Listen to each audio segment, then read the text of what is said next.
Hello बच्चों, graphic teaching art में आपका स्वागत है। आपको मैं अब पावर पॉइंट में बताने जा रहा हूँ। जैसे मैं पी ओ पावर पॉइंट पे क्लिक करता हूँ इस तरीके से, तो हम क्या करते हैं, मैंने आपको पिछली वीडियो में यहाँ तक बताया था इस जगह तक। अब हम चलते हैं शेप पे कि ये काफ़ी सारी शेप है कि मुझे किस तरह की शेप लेनी है। आप उस तरीके की शेप लेके काम कर सकते हैं। तो जैसे मैंने एक इस तरीके से रेक्टेंगल लिया, एक रेक्टेंगल आ गया इस तरीके से। अगर आप यहाँ डबल क्लिक करते हैं तो ये क्या करता है, फॉर्मेट शो करता है यहाँ। तो आप यहाँ इसमें किस तरह का स्टाइल देना है, आप उस तरह का स्टाइल दे सकते हो। इस तरीके से काफ़ी सारे स्टाइल हैं। अगर आप टेक्स्ट पे क्लिक करते हैं तो ये टेक्स्ट में आप यहाँ कुछ लिख सकते हैं। जैसे इस तरह का कुछ लिख सकते हैं जो भी आपको लिखना है। अगर आप यहाँ करते हैं जैसे AMIT अमित, तो अमित आ जाएगा इस तरीके से। आप यहाँ इसको अमित का साइज़ बढ़ाना चाहते हैं तो मुझे होम पे जाना पड़ेगा और यहाँ जाके कोई भी कलर फिल साइज़ को बढ़ा देना होगा। जैसे इस तरीके से कोई साइज़, अगर पीछे मेरा गाढ़ा कलर है तो आगे मुझे ऊपर लाइट कलर शो करना पड़ेगा दिखाने के लिए।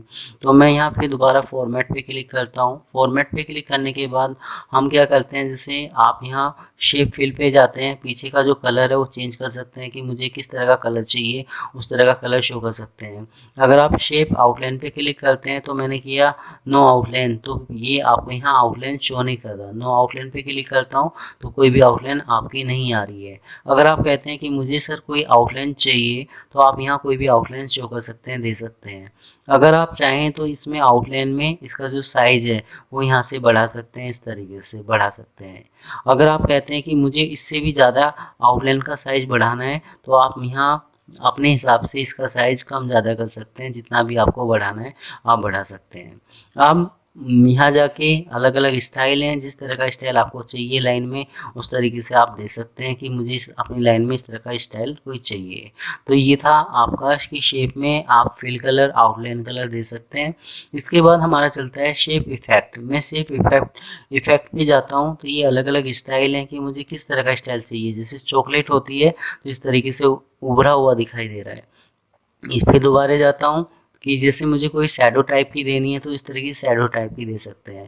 तो ये काफ़ी सारे स्टाइल हैं बेटा, इनको एक एक करके आप यूज़ कर सकते हैं। कि अगर आप कहते हैं कि मुझे 3D स्टाइल में चाहिए तो आप इस तरीके से कोई 3D स्टाइल में दे सकते हैं। ये 3D स्टाइल में टैक्स लिखा हुआ दिखाई दे रहा है आपको। तो ये काफ़ी सारे स्टाइल हैं, इनको एक एक करके यूज़ कर सकते हैं। अब हमारा चलता है टैक्स में। टैक्स में किस तरह का स्टाइल देना चाहता हूँ, तो ये काफ़ी सारे स्टाइल हैं, जिस तरीके से भी आप देना चाहें दे सकते हैं इस तरीके से। तो यहाँ टैक्स के बारे में दे रहा है, ये शेप के बारे में दे रहा है। जब हम टैक्स में जाते हैं अपनी इच्छा का कोई भी कलर फिल कर सकते हैं कि मुझे इस कलर में चाहिए। अपने टैक्स में अगर आपको आउटलाइन देनी है तो आप आउटलाइन भी दे सकते हैं। आप यहाँ अपना इफेक्ट भी शो कर सकते हैं कि आपको किस तरह का इफेक्ट चाहिए, वो इफेक्ट आ जाएगा आपका। तो ये था आपका शेप के लिए, ये था ऑप्शन टैक्स के लिए। अब इसके बाद हमारा चलता है जैसे अलाइन, ग्रुप, ये जो ऑप्शंस हैं। तो मैं एक आपका ब्लैंक पेज पे दिखा रहा हूँ। तो जैसे मैं ब्लैंक पेज पे क्लिक करता हूँ तो आपने क्या यहाँ जाके एक शेप, जैसे मैंने एक शेप ये ली, एक शेप मैं और लेता हूँ। जैसे मैंने एक शेप और ली, इस तरीके से कोई शेप ले ली, डबल क्लिक करता हूँ, शेप का कलर चेंज कर देता हूँ इस तरीके से। तो मैं इसको अरेंज शो करता हूँ कि इसको अप या डाउन कैसे कर सकते हैं आप। तो आप वो डाउन करने के लिए क्या करेंगे, आप जैसे इन दोनों को सिलेक्ट करते हैं, सिलेक्ट करने के बाद हम यहाँ करते हैं फ्रंट, तो ये फ्रंट पे आ जाता है। अगर आप करते हैं बैक तो ये बैक पे शो कर देगा इस तरीके से, बैक। ठीक है, तो ये फ्रंट कलर करने के लिए, बैक के करने के लिए। अलाइन पे क्लिक करता हूँ, आप करते हो लेफ्ट तो ये लेफ्ट में हो जाएगा। अगर आप करते हो टॉप तो ये टॉप पे चला जाएगा। तो लेफ्ट राइट टॉप बॉटम करने के लिए आप यूज़ कर सकते हैं। इसके बाद हमारा चलता है, जैसे मैं इन दोनों को सिलेक्ट करता हूँ, सिलेक्ट करने के लिए मैंने किया ग्रुप, तो ये ग्रुप हो जाएगा। एक को उठाऊंगा दूसरा साथ चलेगा। अगर आप यहाँ जाके करते हैं इसको अनग्रुप तो ये चीज़ अलग, ये चीज़ अलग, इस तरीके से हो जाएगा।